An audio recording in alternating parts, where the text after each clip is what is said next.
তার সামনে ওই সময় কারবালার দৃশ্য বেশি উঠত। নবী পরিবারের জন্য ফুরাত নদীর পানি বন্ধ করে দেওয়া হয়েছে। পানি না পাই নাই, পানি পানি করে করে কারবালার প্রান্তরে আওলাদ রাসূলগণ শাহাদাত বরণ করেছেন। জোরে বলি সুবহানাল্লাহ।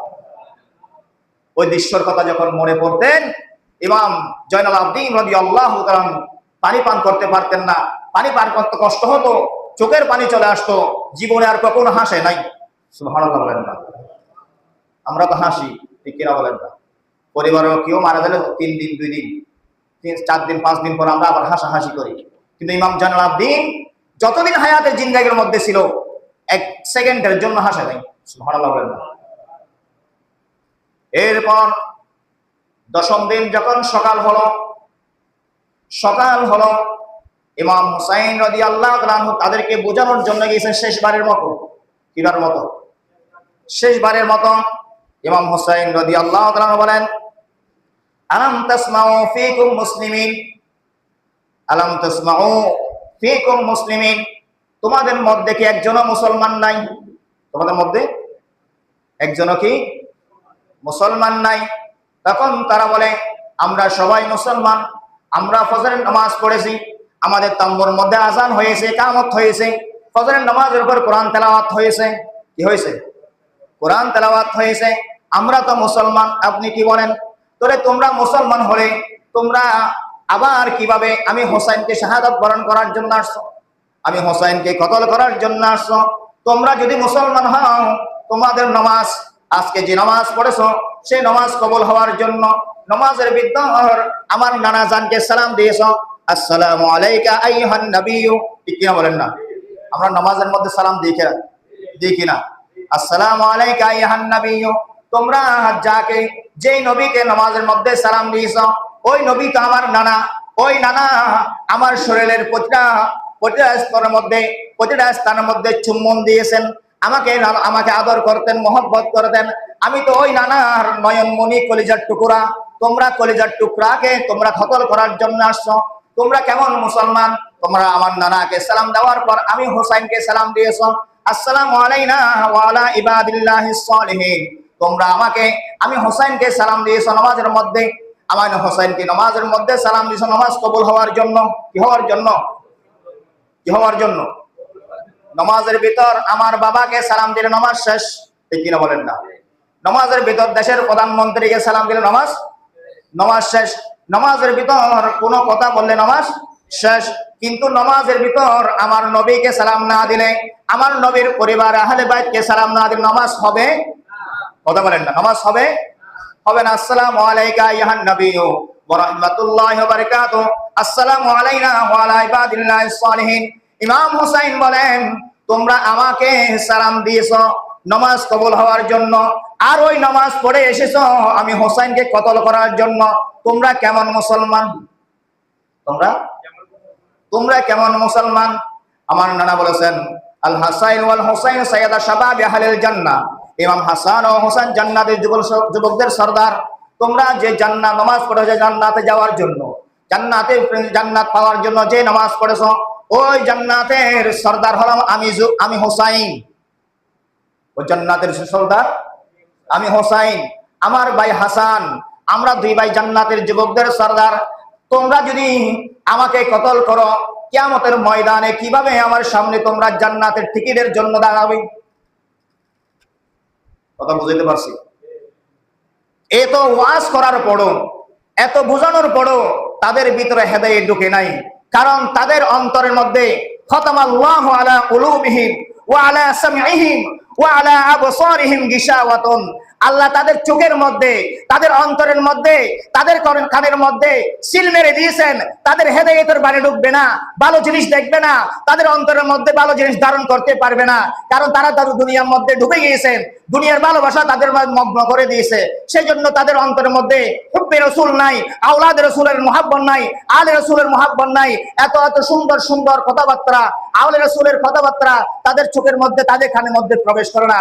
কারণ তাদের অন্তরের মধ্যে এজিদের ভালোবাসাকে ডুবে গিয়েছেন, এজিদের ভালোবাসা বেশি হয়ে গেছেন। জোরে বলেন নাউজুবিল্লাহ। যাদের কাছে এজিদের ভালোবাসা বিদ্যমান, তারা এখনো পর্যন্ত এখনো পর্যন্ত এজিদের সমালোচনা করে না, এজিদের আলোচনা করে। কারবালার মাস আসলে, মুহররমুল হারামের মাস আসলে তারা এজিদকে রহমতুল্লাহ আলাইহি বলেন। নাউজুবিল্লাহ। বলা যাবে? কথা বলেন না, বলা যাবে যে এজিদ ইমাম হুসাইন রাদিয়াল্লাহু তাআলার সের মুবারককে নিয়ে বর্ষা দিয়ে গুতাই গুতাই বলেছিলেন, আজকে আমাদের পূর্বপুরুষের প্রতিশোধ নেওয়া হয়েছে। নাউজুবিল্লাহ বলেন না। এই এজিদ কখনো, এজিদের আলোচনা কোন মুসলমান, হুসাইনি মুসলমান কখনো করতে পারে না। এরপর কোন কথা শুনুন না, সেদিন জুমাবার ছিল। কিবার? জুমাবার ছিল।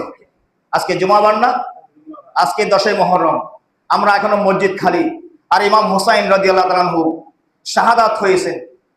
শাহাদাত তীরের যারা ইমাম হুসাইন রাদিয়াল্লাহু তাআলার দেহ মুবারক দাফন করেছেন, তারা বলতেছে ইমাম হুসাইন রাদিয়াল্লাহু তাআলার শরীরের মধ্যে 34টা তলবারের আঘাত ছিল, 121টা তীরের আঘাত ছিল, এরকম আরো 39টা আঘাত ছিল ভাবে তারা বর্ণনা করেছেন।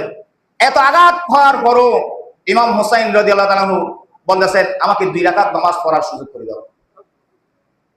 সুবহানাল্লাহ বলেন। কয় রাকাত নামাজ? আমরা এখনো মসজিদ খালি, আজান হয়ে গেছে, মসজিদ খালি। আর ইমাম হুসাইন রাদিয়াল্লাহু তাআলা বলেছেন, নামাজের সময় আমি কি আমার নানাজান নামাজের জন্য কত কষ্ট করেছে। আমার নানাজান নামাজ অবস্থায় আমার নানাজানকে উটের নালিভুরি ফিটের উপর তুলে দিয়েছেন। আমার নানাজান রক্ত দিয়েছেন, রক্ত মুবারক জমিনের মধ্যে পড়েছে আমার নানাজানের। এই নামাজকে প্রতিষ্ঠা করার জন্য আমি হুসাইন মাত্র রক্ত না দিয়েছি, এখনো তো আমি হাসান জিন্দা আছি, কেন নামাজ ছাড়বো? সুবহানাল্লাহ বলেন না। আমি তো এখনো আমার রূহ শরীরের মধ্যে আছে, তাহলে আমি তো নামাজ ছাড়তে পারি না। আমরা একটু ফুরা উঠলে, একটু জ্বর উঠলে নামাজ ছেড়ে দিই, ঠিক কিনা বলেন? আমরা এমনি অজুহাত দেখে নামাজ থেকে দূরে সরে যাই, এমনি কোনো কাজ ছাড়া নামাজ থেকে সরে যাই। আর ইমাম হুসাইন রাদিয়াল্লাহু ধৈর্যের অটল ছিলেন, ধৈর্যের এমন ধৈর্যের বাদ ছিলেন ইমাম হুসাইন রাদিয়াল্লাহু। এত আঘাত পাওয়ার পরও বলতেছে, আমাকে 2 রাকাত নামাজ পড়ার সুযোগ করে দাও। কয় রাকাত নামাজ? 2 রাকাত নামাজ পড়ার সুযোগ করে দাও।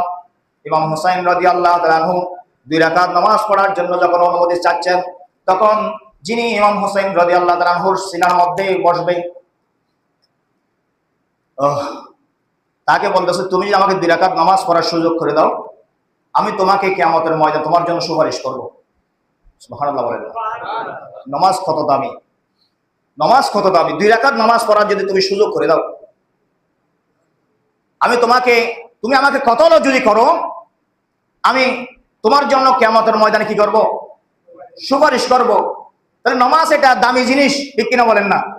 নামাজ এটার মূল্য ইমাম হুসাইন রাদিয়াল্লাহু তাআলার কাছে এত বেশি প্রিয় ছিল, এত বেশি ছিল, জান যাবে নামাজ ছাড়বে না, জান যাবে ইসলাম ছাড়বে না, জান যাবে নবীর সুন্নাহ ছাড়বে না, জান যাবে, পরিবার যাবে, সব কিছু যাবে, যুদ্ধের ময়দান থেকে পলায়ন করবে না। এটা হলো ইমাম হুসাইন রাদিয়াল্লাহু তাআলার শিক্ষা।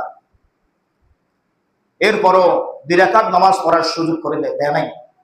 একটা সিজদা দিয়েছেন, আরেকটা সিজদা দেওয়ার সুযোগ দেয় নাই, আরেকটা সিজদা দেওয়ার সুযোগ দেয় নাই।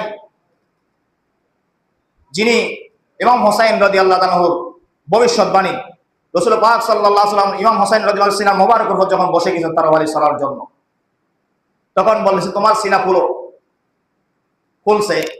খোলার পর তাকে বলতেছে, সীমার নাম কি? সীমার। মানুষে বলে না, তোর আচরণ সীমারের মতো কেন? কারণ এটা ইতিহাস হয়ে গেছে। এজিদ এবং সীমার এই 2টা নাম অভিশাপ। 2টা নাম কি? কথা বলেন না। এই 2টা নাম কি? অভিশাপ। আজ পর্যন্ত কোন মুসলমান দুঃসাহস দেখায় নাই এই 2টা নাম রাখার জন্য। কারবালার ময়দানের পর থেকে, 61 হিজরির পর থেকে এই 2টা নাম রাখার জন্য কেউ দুঃসাহস দেখা নাই। এজিদ এবং সীমার। ওই সীমারকে বলা হয়, ও সীমার, তুমি তোমার সিনা দেখাও, তোমার বুকের মধ্যে পশম আছে কিনা। আমার নানাজান বলেছেন, যে আমাকে কতল করবে তার সিনার মধ্যে পশম থাকবে না। আল্লাহু আকবার বলেন না। তার সিনার মধ্যে কি থাকবে না? পশম থাকবে না। সিনা করে ডাকলেন, হবে ঠিক আছে, তুমি আমাকে কতল করবা, ঠিক আছে, আমি দেখলাম তোমার হাতে আমার শাহাদাত হবে, তুমি আমাকে 2 রাকাত নামাজ পড়ার সুযোগ করে দাও। তুমি আমাকে কতল করার পরও 2 রাকাত নামাজ যদি আমি পড়তে পারি, কিয়ামতের ময়দানে তোমার জন্য আমি সুপারিশ করব। সুবহানাল্লাহ। 2 রাকাত নামাজ পড়ার একটা সিজদা দিয়েছেন, আরেকটা সিজদা দিতে দেয় নাই। আল্লাহ পাক রব্বুল আলামিন আরেকটা সিজদা কিয়ামতের ময়দানে নেবে। একটা সিজদা দিবে, এমন ভাবে দিবে, যারা হুসাইনে মুসলমান হওয়ার দাবি করে, হুসাইনে মুসলমান হয়ে গুনাহ করবে। গুনাহ করি না আমরা? কথা বলেন না। ঈমান আছে, গুনাহ করি তো। ইমাম হুসাইনকে ভালোবাসি, গুনাহ করি। এরকম গুনাহ করবে, ইমাম হুসাইনকে ভালোবাসবে, ইমাম হুসাইন রাদিয়াল্লাহু আরেকটা সিজদা দিবে কিয়ামতের ময়দানে। ওই সিজদা থেকে ততক্ষণ উঠবে না যতক্ষণ ইমাম হুসাইনের মহব্বত করে এমন একজন উম্মত, নানা জাতের উম্মত জান্নাতে যেতে জাহান্নামে থাকবে, ততক্ষণ পর্যন্ত ইমাম হুসাইন সিজদা থেকে উঠবে না। সুবহানাল্লাহ। চিহ্ন, আমরা এজিদকে ভালোবাসি না, আমরা কাকে ভালোবাসি?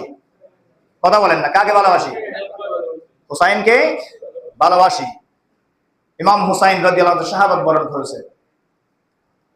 গোরা ছিল, দুলদুল গোলা। ওই গোরা আঘাতপ্রাপ্ত, রক্ত মাখা শরীর নিয়ে গোরা হুসাইনি কাফেলার থাম্বুর সামনে আসে, কান্না করতেছে। হযরত জাইনাব রাদিয়াল্লাহু তাআলা আনহা, সাইয়েদা জাইনাব রাদিয়াল্লাহু তাআলা আনহা খেয়াল করলেন, দেখছেন 3 জন মহিলা আছে মাত্র। কয়জন মহিলা? একজনের নাম জাইনাব, সকিনা, আরেকজনের নাম হলো শেহের বানু। সুবহানাল্লাহ বলেন না। কয়জন? 3 জন। একজন পুরুষ আছে, পুরুষের নাম হলো ইমাম জাইনাল আবদিন। সুবহানাল্লাহ বলেন না। যিনি অসুস্থ ছিলেন। কি ছিলেন? অসুস্থ ছিলেন। শেহের বানু ঘরের ভিতর, সকিনা ছোট্ট মাসুম বাচ্চা, ইমাম হুসাইনের কন্যা, ইমাম হুসাইনের কন্যা, ছোট্ট মাসুম বাচ্চা, এখনো ভালো করে কিছুই চিনে না। মেয়েরা স্বাভাবিকভাবে বাবার প্রতি বেশি দুর্বল থাকে, বাবারও বেশিরভাগ মেয়ের প্রতি দুর্বল থাকে। ওই সময় হযরতে জাইনাব রাদিয়াল্লাহু তাআলা আনহা বাইরে খেয়াল করলেন, গোরা আসছে, মনে করছেন ভাই চলে আসছে। ভাই জয়নাব হলো ইমাম হুসাইনের বোন। ইমাম হুসাইনের কি বোন? শেহের বানু স্ত্রী। শেহের বানু স্ত্রী। সকিনা হলো কন্যা। সকিনা হলো কি? কন্যা। ইমাম জাইনাল আবদিন হলো সন্তান। ইমাম জাইনাল আবদিন কি? সন্তান। এই 4 জন, কয়জন? এই 4 জন ছাড়া সবাই শহীদ হয়ে গেছেন। সবাই কি হয়ে গেছেন? শহীদ হয়ে গেছেন। গোরা আসার পর সাইয়েদনা জাইনাব রাদিয়াল্লাহু তাআলা বলতেছে, তোমরা একটু ঘরের তাম্বুর মধ্যে থাকো, আমি একটু বাইরে দেখি। বাইরে দেখলেন গোরা খালি। গোরার মধ্যে হুসাইন নাই। বলেন না, গোরার মধ্যে হুসাইন নাই। গোরার চোখ দিয়ে পানি পড়ে, গোরার শরীরের মধ্যে রক্ত রঞ্জিত। গোরা কান্না করতেছে। গোরা কান্না করে বোঝাচ্ছে, আমি খালি আসছি, হুসাইন শহীদ হয়ে গেছে। আমি খালি চলে আসলাম, হুসাইন শহীদ হয়ে গেছে। এই গোরার অবস্থা দেখে শেহের বানু, গোরার অবস্থা হযরত জাইনাব রাদিয়াল্লাহু তাআলা কান্না করতে গেছে, চিৎকার দিয়ে কান্না করে উঠলেন, ও আমার সকিনা, তোমার বাবার গোরা চলে আসছে, তোমার বাবা আসে নাই। আমার মনে হয় আমার ভাই কারবালার ময়দানে শহীদ হয়ে গেছেন। কারবালার ময়দানে শহীদ হয়ে গেছেন। এ কথা শুনে চিৎকার করে ভিতর থেকে শেহের বানু এবং সকিনা বের হলেন। ইমাম জাইনাল আবদিন বের হতে পারতেছে না, বিছনার মধ্যে কাতরাচ্ছে। বাবার খবর পেয়েও বের হতে পারছে না, লড়াছড়া করতে পারছে না, অসুস্থ সন্তান। এমন সময় কান্নার রোল পড়ে গেল। শেহের বানু এবং সকিনাকে তাম্বুর মধ্যে রেখে ভাইয়ের খবর নেওয়ার জন্য বোন বের হয়ে গেছে। ঠিক, ভাইয়ের খবর নেওয়ার জন্য বোন বের হয়ে গেছে। যেভাবে মা ফাতেমা রাদিয়াল্লাহু তাআলা আনহাকে কোনো পুরুষ দেখে নাই, তদ্রূপভাবে জাইনাব রাদিয়াল্লাহু তাআলা কোনো পুরুষ দেখে নাই। সুবহানাল্লাহ বলেন না। মায়ের ফটোকপি, মাকে সরাসরি ভাবে অনুসরণ করতেন হযরতে জাইনাব রাদিয়াল্লাহু তাআলা। সুবহানাল্লাহ বলেন না। উনি বিনদেশের মধ্যে গিয়ে, সফরের মধ্যে বিনদেশে মুসাফির অবস্থায় ভাইয়ের খবর নেওয়ার জন্য বোন ছুটে গেলেন। কান্না করতে করতে দেখতেছে কারবালার ময়দানে ফুরাত নদীর তীরের মধ্যে, সেখানে অনেক আওলাদ রাসূল এর লাশ মোবারক পড়ে আছে, আবার এজিদের বাহিনীর লাশ পড়ে আছে। তার মধ্যে কষতে কষতে যখন ইমাম হোসেন রাদিয়াল্লাহু আনহু খবর পেলেন, এজিদ বাহিনীরা বলতেছে, তোমার ভাইয়ের লাশ নিয়ে কি করবা? তোমার ভাইয়ের সের মোবারক তো অন্য জনে নিয়ে গেছে। নাউজুবিল্লাহ বলেন না, আলাদা হয়ে গেল, আলাদা করে দিয়েছে। মাথা এক জায়গায়, মাথা মোবারক এক জায়গায়, দেহ মোবারক আরেক জায়গায়, আলাদা হয়ে গেছে। এরকম ঘটনা কিয়ামতের পর্যন্ত আর ঘটবে না। সফরে মুসাফির দাওয়াত দিয়ে নিয়ে মেরে ফেলা, দাওয়াত দিয়ে নিয়ে কতল করা, শহীদ করা, এটার সে জঘন্য আর কিছুই নয়। কারবালার ময়দানে ছুটাছুটি করতেছেন হযরত জাইনাব রাদিয়াল্লাহু তাআলা, কষতে কষতে কষতে কষতে ভাইয়ের লাশ মোবারক পেলেন, দেহ মোবারক পেলেন। দেহ মোবারক দেখে ভাইয়ের জন্য কান্না করতে করতে বোন ভাইয়ের লাশের পাশে কান্না করতে করতে বেহুশ হয়ে গেল। কি হয়ে গেল? বেহুশ হয়ে গেল। বেহুশ হয়ে ভাই কান্না করতে করতে যখন বেহুশ হয়ে গেলেন, এমন সময়ের মধ্যে চিৎকার দিচ্ছে, ও আল্লাহ, কিভাবে আমরা এই দেশের খবরতে আমার ভাইয়ের খবর মদিনা শরীফ পৌঁছাবো? এত দূরে কিভাবে পৌঁছাবো? এখন তো বর্তমান গাড়ির যুগ, বিমানের যুগ, ওই সময় গাড়ি ছিল না, বিমান ছিল না। কিভাবে আমার ভাইয়ের খবর, আমার ভাইয়ের শাহাদাতের খবর মদিনা শরীফ পৌঁছাবো? আমার ভাই আমাদেরকে রেখে চলে গেছেন জালেমদের হাতে সুপর্দ করে। আমার ভাইয়ের দাফন কিভাবে করব আমি তো জানি না, আমি তো বুঝতে পারতেছি না। এই বলে বলে বোন কান্না করতেছে। সুবহানাল্লাহ। চিন্তা করে দেখেন, এরকম এই সময়ের মধ্যে, ওই সময়ের মধ্যে আওলাদ রাসূল এবং নবী পরিবারের সদস্যদের সাথে যারা সদস্য ছিল, তাদের প্রত্যেকের লাশ মোবারক মাঠের মধ্যে পড়ে আছে। আর এজিদ বাহিনীরা তাদের লাশগুলো দাফন করতেছে, কিন্তু আওলাদ রাসূলের লাশ মোবারক গুলো মাঠের মধ্যে পড়ে আছে। জোরে বলে নাউজুবিল্লাহ। তাদের কোনো টেনশন নাই। এখান থেকে চিন্তা করা যায় না, এখান থেকে বোঝা যায় না এজিদ যে ইমাম হোসেনের বিরুদ্ধে গিয়ে চক্রান্ত করেছে। এত কিছুর পরও আমরা কিভাবে এজিদের আলোচনা করি? এত কিছুর পরও কিভাবে আমরা আলোচনা করি? এই কথার পর ঘরের মধ্যে, ওই তাম্বুর মধ্যে আর সন্তান, ছোট্ট সন্তান আর থাকতে পারে না। মায়ার বাবার জন্য চিৎকার করতে করতে ময়দানে কারবালার মধ্যে চলে আসছেন। কারবালার ময়দানের মধ্যে চলে এসে বাবার লাশ দেখে কান্না করে বলতেছে, ও আমার বাবা, আমি তো তোমাকে ভালো করে বাবা ডাকতে পারি নাই, তুমি আমাদেরকে রেখে চলে গেছো এমন একটা জায়গার মধ্যে, যে দেশের উত্তর দক্ষিণ পূর্ব পশ্চিম আমরা কিছুই চিনি না, এমন একটা জায়গার মধ্যে আমাদেরকে রেখে চলে গেছো। আমরা কিভাবে মদিনা শরীফ যাব, কিভাবে মক্কা শরীফ যাব? তুমি তো আমাদেরকে রেখে চলে গেছো। এক একজন করে আমার ভাই আলী আসগর চলে গেল, আমার ভাই আলী আকবর চলে গেল, আমার ভাই এভাবে আমার চাচা মুসলিম বিন আকিল চলে গেল। মুসলিম বিন আকিলের দুইটা সন্তান মোহাম্মদ এবং আরেকজন সন্তান, তারাও চলে গেল। এভাবে একজন করে করে আমাদের পরিবারের সকল সদস্য চলে গেল। আমরা তো মহিলা মানুষ, কোনোদিন আমাদেরকে পর পুরুষ দেখে নাই। আজকে বিদেশের মধ্যে এসে মুসাফির অবস্থায় আমরা মানুষের বাদে ভাইয়ের জন্য, বাবার জন্য, আমাদের পরিবারের জন্য ছুটাছুটি করতেছি। আমরা এখন কোন দিকে যাব সেটা তো বুঝতে পারতেছি না। কারবালার ময়দান, ইমাম হুসাইন রাদিয়াল্লাহু তাআলা প্র্যাকটিক্যাল ধৈর্যের পরীক্ষা দিয়ে নিজের জীবন উৎসর্গ করে দিয়েছেন। সুবহানাল্লাহ। আমাদেরকে শিক্ষা দিচ্ছেন। কারবালার ময়দান থেকে শিক্ষা হলো, আমাদের জান যাবে, নামাজ ছাড়া যাবে না। ঠিক কিনা বলেন না? আমাদের জান যাবে, ধৈর্য হারা হবে না, হতে যাবে না। পরিবারের সবকিছু চলে যাবে, জীবন চলে যাবে, ধৈর্য হারা হওয়া যাবে না। একমাত্র আল্লাহর উপর ভরসা রাখতে হবে। কার উপর? ইমাম হুসাইন রাদিয়াল্লাহু তাআলা সব কিছুর শিক্ষা প্র্যাকটিক্যাল ভাবে দিয়ে গেছেন। সুবহানাল্লাহ। কখন ইমাম হুসাইন রাদিয়াল্লাহু তাআলা এজিদকে মেনে নেয় নাই? এজিদকে কেন মেনে নেয় নাই? এজিদ মদ্যপান করতেন। কি করতেন? এজিদ মুসলমান ছিল, এজিদ কি করছেন? এজিদ মদকে হালাল করে দিয়েছেন। এজিদ মুসলমান ছিল, এজিদ কি করছেন? এজিদ ভাই বোনে বিবাহ করা হালাল করে দিয়েছেন। নাউজুবিল্লাহ বলেন না। এজিদ কি করেছেন? এজিদ জেনা ব্যভিচারকে ওপেন করে দিয়েছেন। এজিদ কি করেছেন? মক্কা মদিনার মধ্যে রক্তপাত করে হারাম করেছেন। মক্কা মদিনার মধ্যে সেই নারীদেরকে নির্যাতন করেছেন। নাউজুবিল্লাহ বলেন না। মদিনা শরীফের মধ্যে গরু মহিষ গরমে দিয়েছেন। নাউজুবিল্লাহ বলেন না। অপবিত্র করেছেন। তারপরও কি আমরা এজিদকে মুসলমান বলবো? ওই সমস্ত অভ্যাস, মদ্যপানের অভ্যাস যাদের কাছে আছে,